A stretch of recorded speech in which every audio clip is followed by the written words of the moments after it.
The Minnesota Vikings are coming back to home. Yes, another home game. It's been a while since we've had a home game, but the Minnesota Vikings will host the Green Bay Packers on Sunday. Is a 12 o'clock game on Fox. Packers are only 2.5 favorites in this game. Packers are only 2 point favorites. You look at the record; they're 8-2 right now. Vikings are 4-5. Packers are 2 point favorites.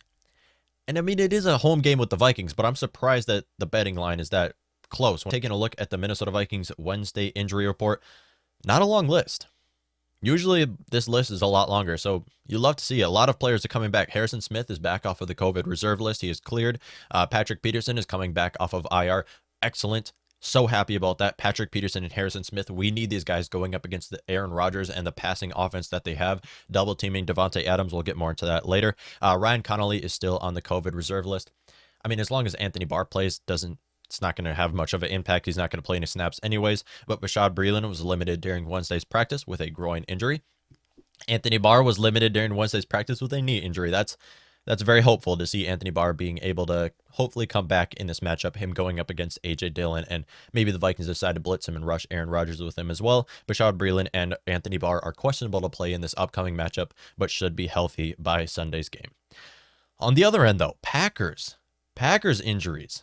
Long list of players here. And when I say long list of players, I'm talking about notable players on the Packers team. Starters, core starters on this Packers team. Notable injuries. So starting it off, we have Zadarius Smith and Jair Alexander. I mean, they've been on IR a majority of the season so far. We'll put those aside. I'm assuming you already knew that. Aaron Jones, though, will miss this upcoming game. He's doubtful to play right now, but he's not going to play. Aaron Jones did go down during Seattle's game and is doubtful to play with a knee injury in this game. He's not going to play. David Bakhtiari, their starting left tackle, did not participate during Wednesday's practice with a knee injury. David Bakhtiari, another great left tackle, likely not going to play in this upcoming game. Alan Lazard did not participate during Wednesday's practice with a shoulder injury. He is questionable to play this Sunday. Aaron Rodgers did not participate during Wednesday's practice with a toe injury. That's a toe injury, so I'd expect Aaron Rodgers to come back. Devontae Adams was a limited participant with a shoulder injury. Rashawn Gary, limited participant with an elbow injury. Rashawn Gary has stepped in for Zadarius Smith pretty well. Kingsley Kuechly was limited during Wednesday's practice with a concussion. Kevin King also limited during Wednesday's practice with a groin shoulder injury. That is a long list. All starters right there. I mean, how many do we got? 1, 2, 3, 4, 5, 6, 7, 8. Not counting the IR players here. 8 out of their 22 starters right now. All questionable to play on Sunday. I mean, Aaron Jones is not going to play. Devontae Bakhtiari is likely not going to play. Alan Lazard might not play. Aaron Rodgers will play. But as a whole, the rest of these players, I'm expecting them to play, but they are questionable. And that's a lot of Packers injuries. And this will really play into the game, is that is 8 of their 22 starters. All either did not participate or limited during Wednesday's practice with the team. I mean, that's incredible. And this will play into this Minnesota Vikings team, as this is our arch rival. I mean, as a Vikings fan, I hate the Packers. I do.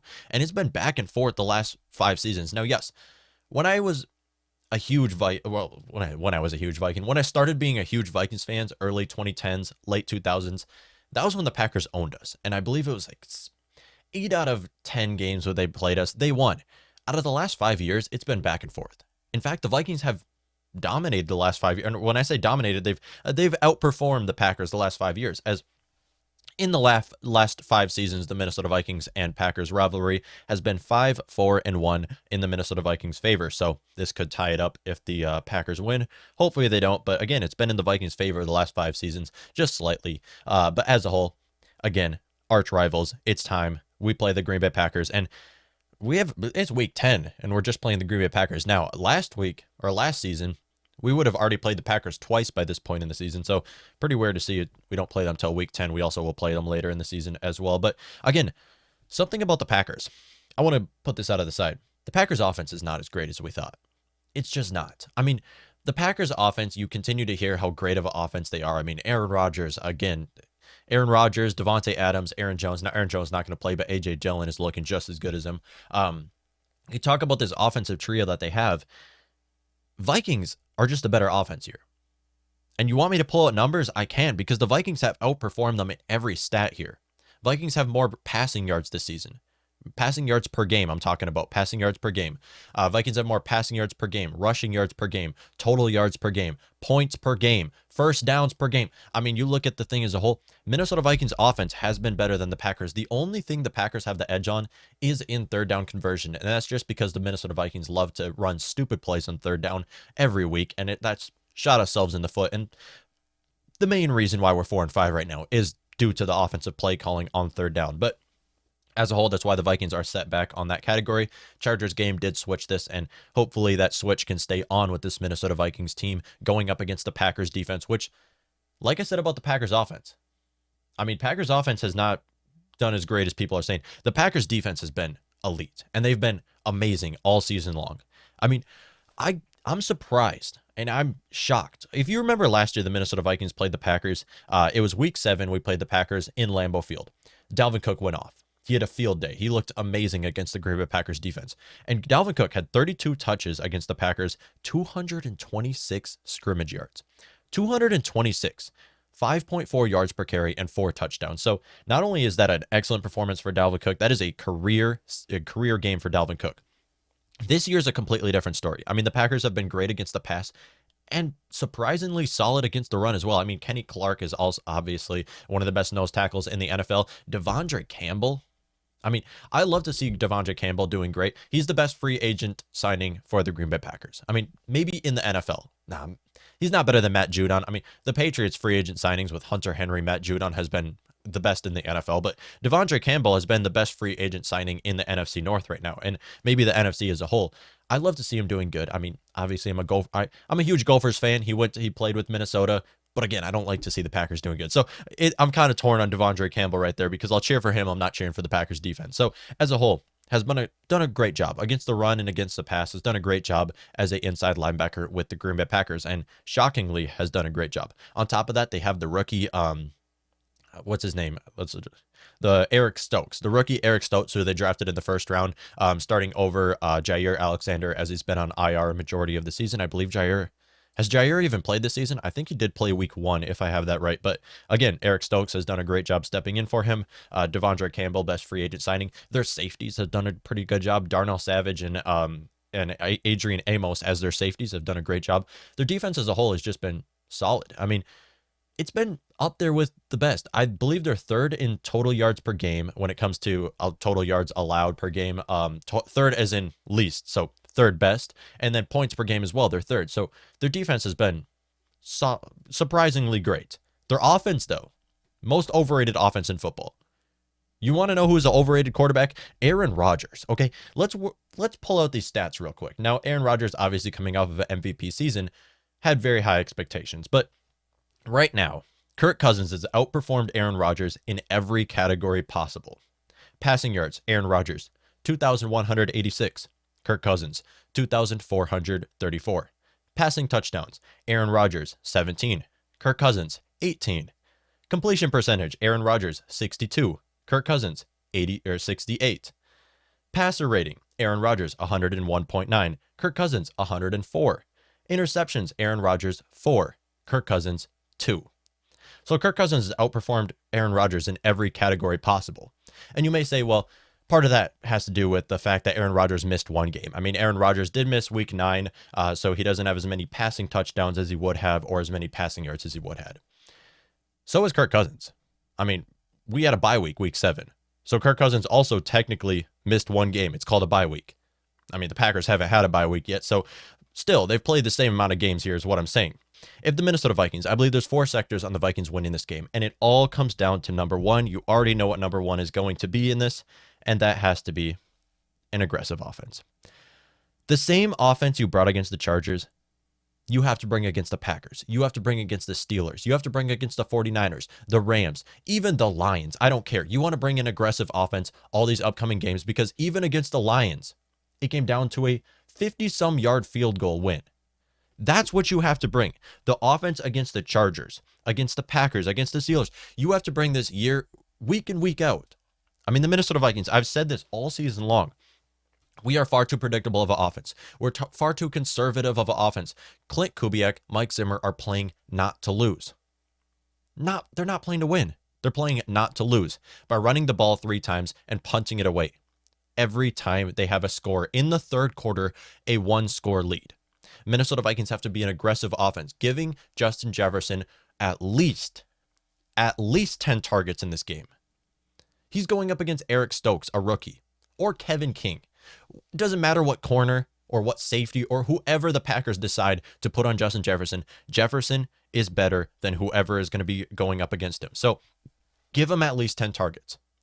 Give Thielen at least 5 targets. And 5 of those targets can all be in the red zone. I don't care. Just target Thielen. He is a reliable receiver. Give Osborne, Conklin. I'm saying you have to be an aggressive offense. The same offense you had against the Chargers, you have to bring against the Packers if you want to win. They're solid defense.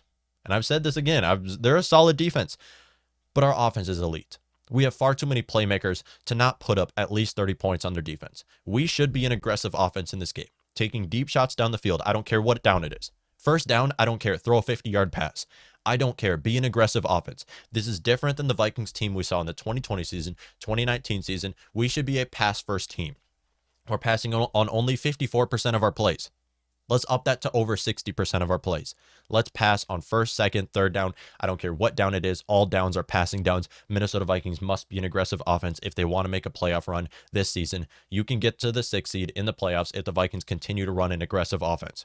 Number 2, and I shouldn't even be mentioning this, but I have to. Double Team Tay.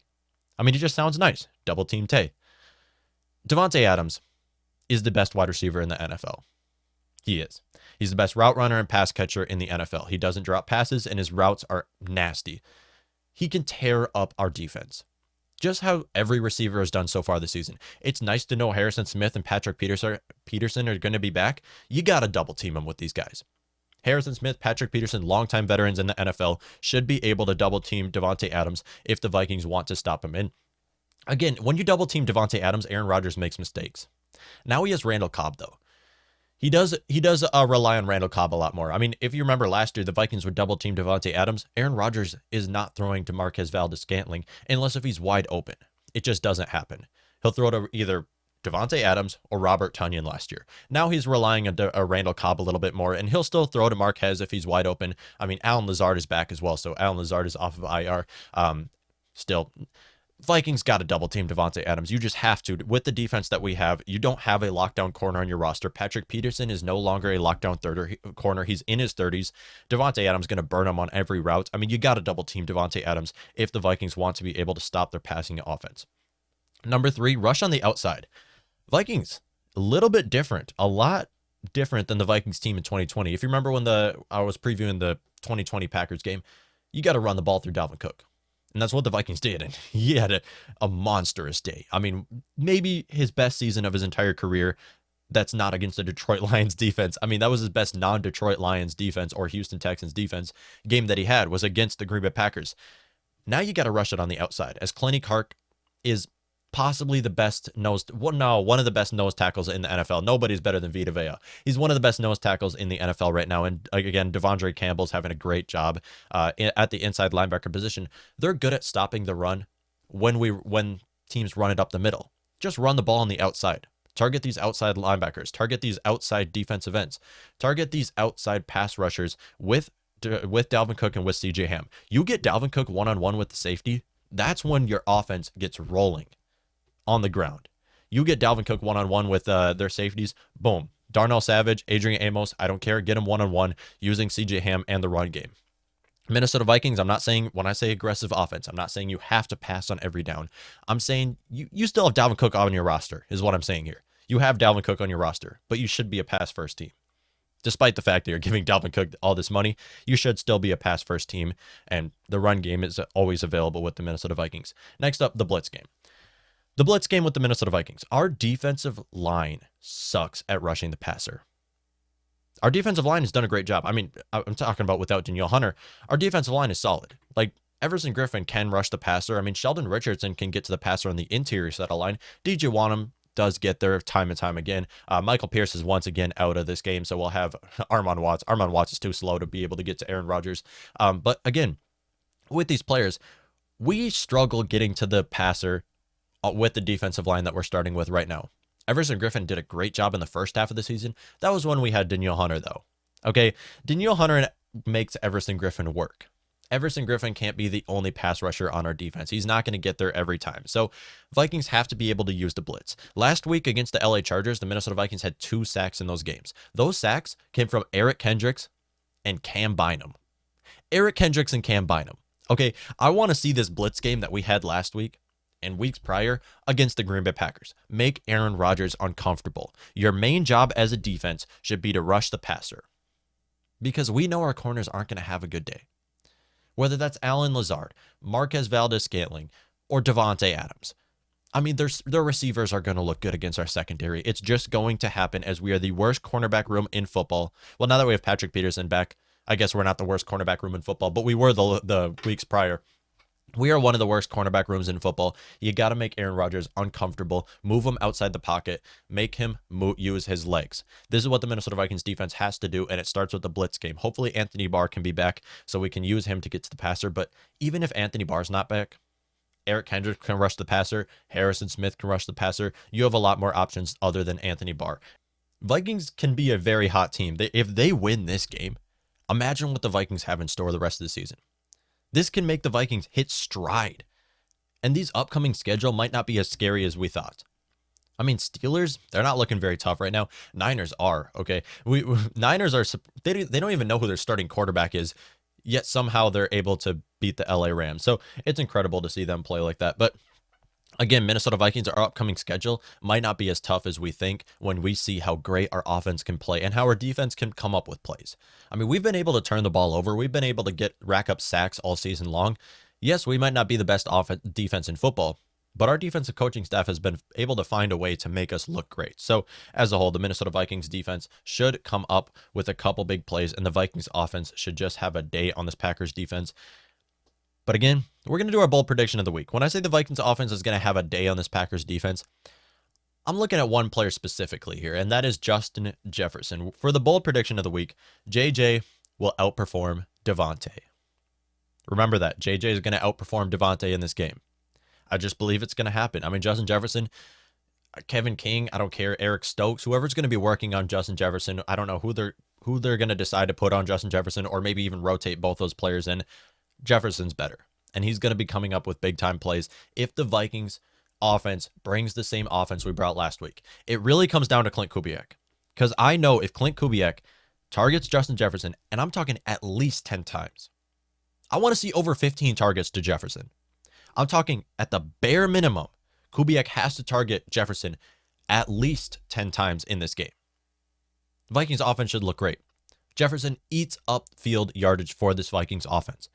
All touchdowns Vikings had last week, Jefferson might not have gotten a touchdown last week, but he got an assist on all 3 of them because he set the Vikings up in the red zone to get each of those touchdowns. So if there was assists for touchdown, Jefferson would have 3 because that's how many the Vikings had against the Chargers. But as a whole, though, I got to put my final prediction. I don't want to get my hopes up. Vikings are going to lose. Like, I know the Vikings can win, and I want to, and I'm going to cheer for my Vikings team to win. But looking at it, though, this is a game that the Vikings could lose, and it's more likely than not that the Vikings lose this game. For this reason, I put the Vikings to lose by 1 point, 26-27, a comfortable loss. I mean, the Packers right now, per NFL's power rankings, are the best team in the NFL. Surprisingly, they are when you look at it compared to the record and how they've been playing. I mean, they just shut out the Seattle Seahawks. They really shut out the Seattle Seahawks because they were playing home and it was snowing, and the Seahawks just are overrated. They suck. I mean, they don't have Russell Wilson right now. I mean, they were able to shut him out 17-0 because of that reason. But as a whole, I have the Vikings losing by 1 point in this game. A very tough loss if you lose by 1 point to Packers, and you hate to see the Packers win. And I don't want to be right here, but I also don't want to get my hopes up. So there's a little bit difference there. I'm trying not to get my hopes up for the Vikings to win this game. I'm just going to set it that the Vikings will lose by 1 point. And if the Vikings win this game, I don't care if it's by 1 point and you needed a special teams touchdown to win this game. If the Vikings can come up with a win in this game, they're going to be a hot team. It just has to happen, because if the Vikings beat the Packers, it will be because of the offensive play calling and the defense able to come up with some plays. That is a Super Bowl team right there. Now, again, the Vikings aren't going to compete for a Super Bowl as we started 4-5 in the season. Vikings are going to have to go away in the playoffs. Vikings aren't going to compete for a Super Bowl, but we will look like a Super Bowl team going forward if we can win this game And if we beat the Packers both times, no, NFC North is not up for debate right now. It's just not up for competition. Packers will have to completely fall apart. They'll have to have Aaron Rodgers get injured or something crazy like that happen for the Vikings to come up with the NFC North title. But on top of that, Vikings coming up with a win in this game could make the Vikings a red hot team and the team to beat in the NFC, and could be making 2 wins in the playoffs. I don't want to get your hopes up here, but Vikings can be that team because we saw what they were able to do against the Chargers. We bring that same team against the Packers, and going forward, Vikings have that offense that revolves around the pass, that passes on about 60% of the plays, and still has Dalvin Cook as in the backfield. I mean, Vikings offense should be top 5 in the NFL because of the playmakers that we have on offense, and the offensive line do an exceptional job when you take away the penalties. As a whole, Minnesota Vikings 26, Green Bay Packers 27. Let me know what y'all think.